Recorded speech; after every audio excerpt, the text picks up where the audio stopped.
Merci à tous d'être là. Tout d'abord, voilà, au nom de l'équipe Liloc, voilà, en nombre restreint ce soir. D'abord, on tient à remercier Aurélie pour tout son travail sur la table en eau trouble, sur la conférence en eau trouble. Alors, une petite présentation de Liloc qui organise ce congrès. Voilà, je te laisse te présenter. Je pense que vous m'avez peut-être identifié depuis ce matin. Donc, l'ILOC, vous avez vu, effectivement, a mis en place cette belle journée. Effectivement, on peut se féliciter sur tout ce qui a été dit. C'est magnifique. Donc, je suis Thierry Malo. Je suis le président de cette association depuis environ une dizaine de mois. Je suis presque devenu président par hasard. C'est en tapant à la porte de l'hôpital de La Rochelle.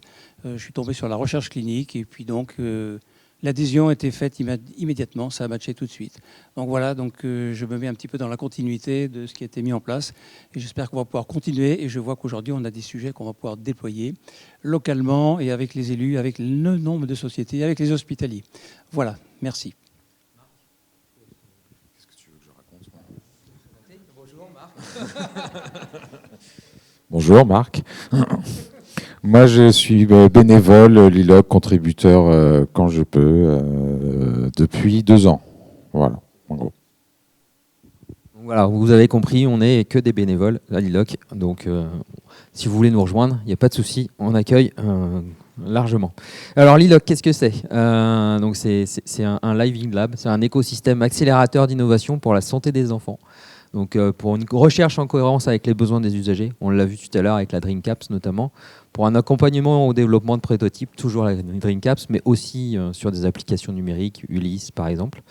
Et pour l'évaluation des innovations, on a notamment fait venir une entreprise qui a testé sur Périni, avec des enfants, des lunettes pour le confort des enfants, pour aller plus loin sur la recherche clinique derrière.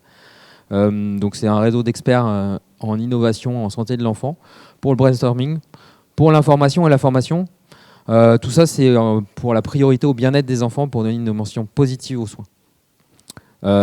Donc voilà, on a plusieurs thématiques, donc 2 thématiques principales, la prévention et la santé mentale. Et donc l'ILOC a pour objet de détecter, soutenir, accompagner et valoriser les innovations autour de la santé de l'enfant, l'adolescent et des jeunes.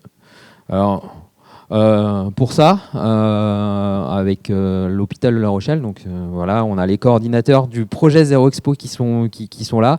En 2024, on a répondu tous ensemble, donc avec l'hôpital de La Rochelle, l'AGLO, La Rochelle Université et l'ILOC, à l'appel à projet Zéro Expo 2024, un appel à projet compétitif, 60 candidatures, on n'était que 4 à être financés.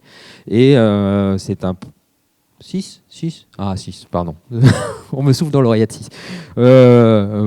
Donc, c'est un projet intitulé Atelier de sensibilisation à la santé environnementale qui a financé donc Endo Trouble, mais qui aussi a permis de financer des ateliers, de continuer à financer des ateliers pour les femmes enceintes à la maternité, mais également proposer des actions hors les murs pour former vos personnels. Donc, s'il y a des entreprises qui sont intéressées pour des ateliers hors les murs, vous n'hésitez pas à solliciter mes collègues, ils seront ravis d'organiser ça avec vous.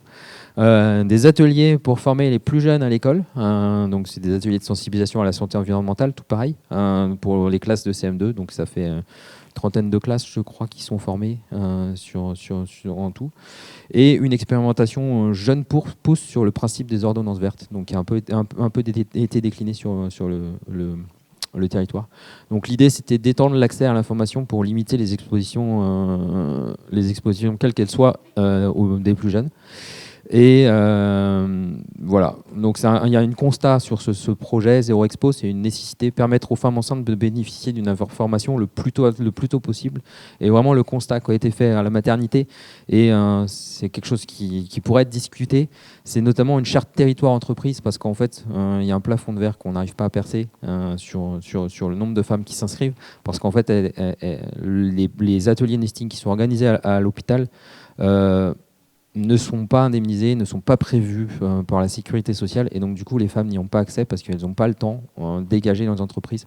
Donc peut-être que c'est une idée à travailler, de permettre que les entreprises permettent aux femmes enceintes de venir plus tôt sur du temps dédié à participer à ces ateliers, et pour qu'elles aient une information éclairée le plus tôt possible. Voilà.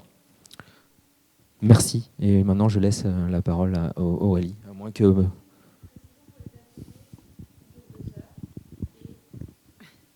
Les ateliers durent 2 heures. Nos animateurs sont certifiés. On se déplace et c'est gratuit. Donc profitez-en. Et je laisse la mot de la fin à mon président. La main à Aurélie. Bon, alors effectivement, donc vous avez vu notre panel d'activités qui nous occupe bien. Bon, moi, je suis maintenant retraité. J'étais dans le milieu biomédical, comme je vous le disais. Mon action va être d'aller rencontrer l'ensemble des élus du territoire. Donc, j'ai parcouru pas mal de conseils municipaux où je parle un petit peu de notre action, de ces perturbateurs endocriniens.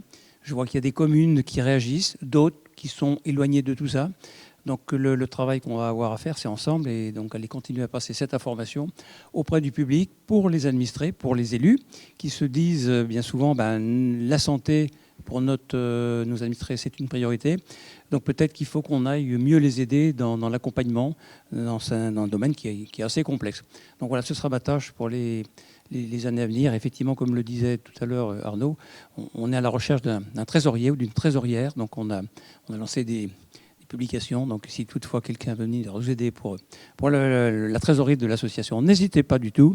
Arnaud est prêt à enregistrer toutes les demandes. Voilà, je vous remercie encore. Et pour les autres actions aussi.